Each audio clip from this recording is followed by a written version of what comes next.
Go from average to fortune. Average is not a salary. It is not a neighborhood. It is not a number in your bank account. Average is a state of mind.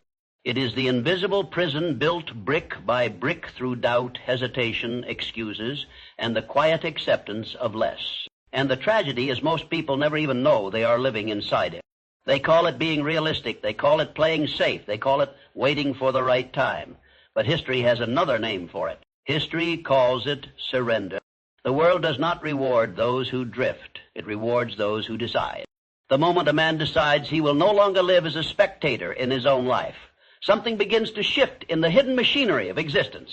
There is a force awakened when thought becomes definite, when desire becomes organized, when belief becomes stronger than fear. That force has built empires. It carried a poor Scottish immigrant named Carnegie into steel and power.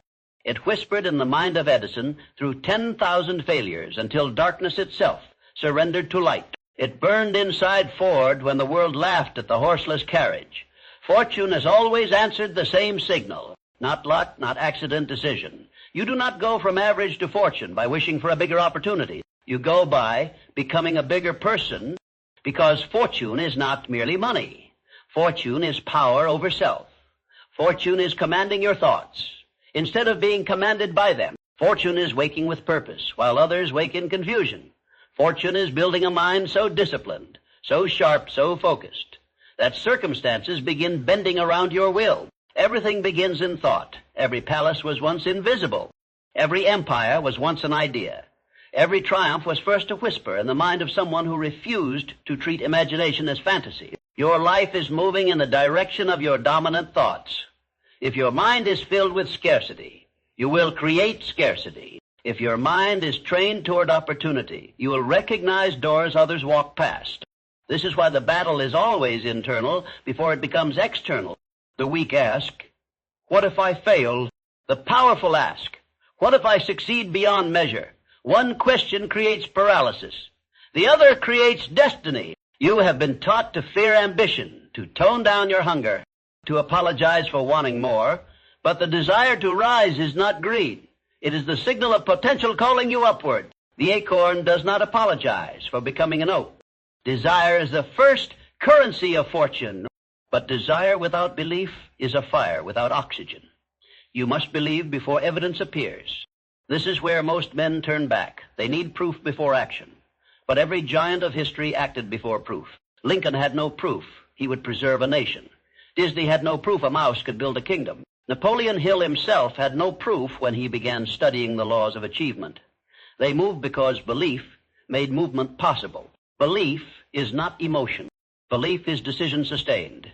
It is choosing to hold a vision so firmly that facts eventually reorganize around it. See, the average man reacts to conditions. The extraordinary man creates conditions. One waits for the weather to change. The other learns to sail through storms. And storms will come. They come for every dream worthy of becoming real. You will be tested by delay. You will be tested by rejection. You will be tested by betrayal. You will be tested by your own fatigue. And every test asks the same question. Do you want comfort or do you want greatness? Because greatness charges a price. And the price is discipline. Discipline is doing what weak emotions beg you not to do. It is rising when comfort says sleep. Working when distraction says scroll. Continuing when results seem silent. Discipline is the bridge between thought and fortune. Without it, vision decays into fantasy. With it, mountains begin to move. The morning reveals everything. How you begin your day is how you train your identity. Win the morning and you begin mastering the self. The man who rises with intention has already gained ground on the man who rises in reaction. Guard your first thoughts. Guard your first hour. Guard your attention. Because attention is the raw material from which destiny is built. What you focus on grows. Focus on weakness. Weakness expands. Focus on obstacles. Obstacles multiply. Focus on possibility. Power awakens. And this is where clarity enters. Most people do not fail because they lack talent. They fail because they lack a definite aim. They chase 10 directions and arrive nowhere. But concentrated thought has force. Sunlight warms. Focused sunlight burns steel. When your purpose becomes definite, your energy stops leaking. And all at once, life begins to gather momentum. A man with purpose walks differently, speaks differently, endures differently, because purpose makes pain meaningful. The labor no longer feels random. The sacrifice no longer feels wasteful. Every hardship becomes fuel, and fortune has always favored those who can turn struggle into strategy. Failure is not your enemy. Indecision is. Failure instructs. Failure sharpens. Failure reveals flaws success would have hidden. Edison did not see 10,000 failures. He saw 10,000 lessons. That is the eye of fortune. To see in adversity what ordinary minds only see in comfort, because fortune is built by interpretation. Two men can face the same defeat. One calls it proof to quit. The other calls it training. And one remains average. The other rises. There is a law few understand. Your outer world mirrors your inner order. Chaos within creates chaos without. Order within creates power without. This is why self-mastery is not philosophy. It is strategy. Master impulse. Master emotion. Master attention. Master appetite. And you begin mastering outcomes. The man who cannot govern himself cannot build lasting fortune, because wealth without character destroys. Power without discipline corrupts. But power joined with self-command becomes legacy. And legacy is what fortune truly seeks. Not temporary gain, enduring significance. Most people spend their lives negotiating with their potential. They lower the standard. They reduce the dream. They shrink the vision until it fits the comfort of their fears. And then they wonder why life feels heavy, because the soul was not built for smallness. There is something in you that resists mediocrity for a reason. That unrest you feel when you know you were meant for more is not frustration. It is revelation. It is the higher self refusing to let you sleep through your own greatness. But revelation without action becomes torment. You cannot think your way into fortune while living in hesitation. Thought must become motion. Motion must become habit. Habit must become identity. Identity must become destiny. This is how transformation happens. Not in one dramatic moment, but in invisible repetitions nobody applauds. The extra hour, the extra study, the extra discipline, the extra refusal to quit. Fortune is often hidden inside what average people call boring, because they do not understand mastery. Mastery is repetition with purpose. Look at the sculptor. The masterpiece is not born in one strike of the hammer. It emerges through thousands. So does greatness. The man who becomes extraordinary is rarely doing extraordinary things every day. He is doing ordinary things with extraordinary consistency. And consistency frightens weak minds, because consistency exposes excuses. Excuses survive in chaos. They die in routine. You want fortune, then become a guardian of routine. Build rituals that make weakness difficult.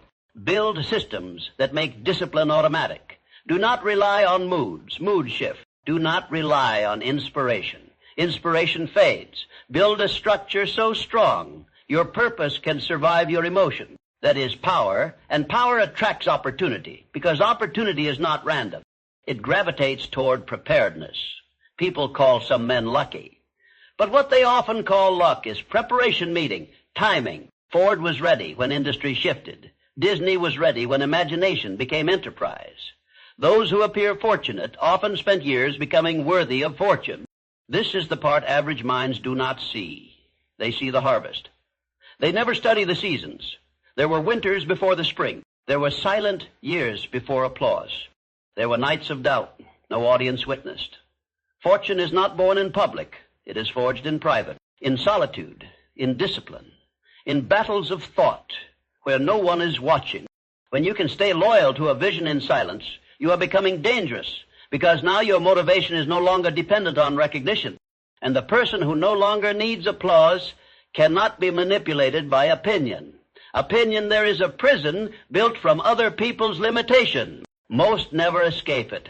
They inherit beliefs from the fearful. They borrow doubts from the bitter.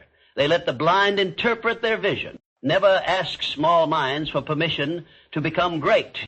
The eagle does not consult chickens about altitude. Protect your vision. Not everyone deserves access to the fire growing inside you. Some will call ambition arrogance. Some will call confidence delusion. Some will call your discipline obsession. Let them. History has always misunderstood those who move before the crowd understands. When Lincoln stood in conviction, he was criticized. When Edison persisted, he was mocked. When dreamers move beyond the logic of the ordinary, resistance appears. Expect it. Resistance is not a sign you are wrong. Often it is evidence you are disrupting. Limitation. The greater the vision, the stronger the resistance. And this is why resilience is not optional. Resilience is the spine of fortune. Without resilience, every obstacle feels final. With resilience, every obstacle becomes material. The brick thrown against you becomes foundation. The criticism becomes fuel. The setback becomes redirection. The pain becomes wisdom. Nothing is wasted in the hands of a resilient mind. Nothing. And do you know what makes resilience stronger? Meaning. A man can endure almost any hardship if the reason is powerful enough. Purpose gives suffering direction, and suffering with direction becomes strength. This is why your vision must be bigger than money. If wealth is your only motive, adversity may break you. But if your motive is freedom, impact, legacy, transformation, then pain becomes part of the path. And the path no longer scares you because now you understand a deeper law. Everything worthy costs something. Fortune costs comfort. Mastery costs ease. Legacy costs sacrifice. And the question is not whether you will pay. The question is whether you will pay now in discipline or later in regret. Regret is the interest charged on unused potential. It is expensive. Far more expensive than effort. There are people living in quiet agony because they abandoned the dream too soon. Do not join them. Do not become the person who had power but never applied it. You were not born to merely survive. You were born to direct force, to shape reality, to turn thought into structure, to take the invisible and make it visible. That is creation. That is power. That is fortune. But creation requires learning. The moment you believe you know enough, growth begins to die.